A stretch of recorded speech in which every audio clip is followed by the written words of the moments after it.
Connaissez-vous l'histoire de la forteresse de Sals? L'ancien château, construit sur un promontoire rocheux, est mentionné à partir du VIe siècle, siècle des comtes du Roussillon. Le château n'est pas la possession du royaume de France, mais celui du souverain catalano-aragonais. Vous pouvez encore apercevoir les vestiges de cette fortification à quelques mètres au nord de la forteresse. De ce promontoire, vous pouvez admirer une vue dégagée sur les étangs de Sals-le-Cat, le Canigou qui culmine à 2785 mètres et la chaîne des Pyrénées. Surveiller le royaume de France est le principal souci des rois catholiques, Ferdinand II d'Aragon et Isabelle de Castille. Ils décident alors de construire une forteresse et de protéger le passage stratégique à la frontière entre les royaumes de France et d'Espagne. La limite des deux royaumes se situe à l'époque au niveau des Cordières, limite entre les départements actuels l'Aude et les Pyrénées-Orientales. Cette forteresse doit avoir double fonction, celle de poste de surveillance et de place d'arrêt face à l'ennemi venant du nord. L'Espagne déclare la guerre à la France en 1495. C'est alors que le projet de construction de la forteresse est confié à l'architecte Ramiro López. Qui est-il? Nommé à la tête de l'artillerie royale, il maîtrise l'art de prendre et défendre une place. La poliorcétique. Le roi le nomme maître d'œuvre général du chantier de la nouvelle construction. Il devient commandeur, maître Ramiro.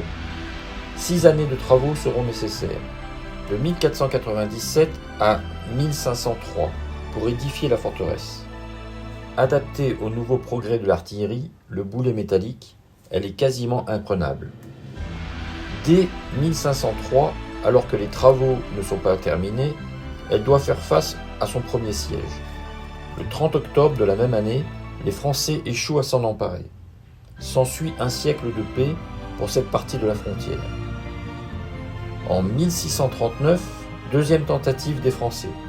Ils assiègent et s'emparent de la forteresse une première fois au mois de juin. Mais elle est reprise par les Espagnols en 1640, suite à des conflits internes. Perpignan tombe en septembre 1642.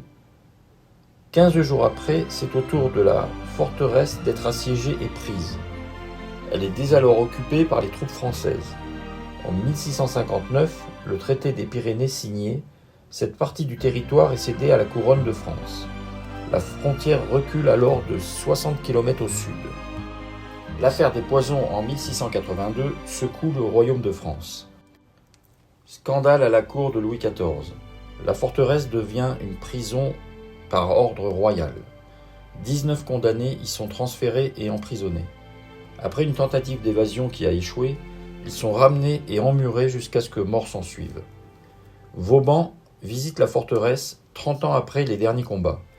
En constatant qu'elle ne sert plus à rien, il préconise sa destruction, mais les coûts sont trop importants. Le projet est abandonné. Le donjon devient un magasin à poudre en 1817. Les sols sont refaits, les murs rendus à la chaux. Juste quelques menus travaux pour stocker la poudre en toute sécurité. Elle est protégée au titre des monuments historiques en 1886 et déclassée en tant que place forte en 1889. Elle est cédée à l'administration des Beaux-Arts en 1930, puis à la direction du patrimoine du ministère de la Culture.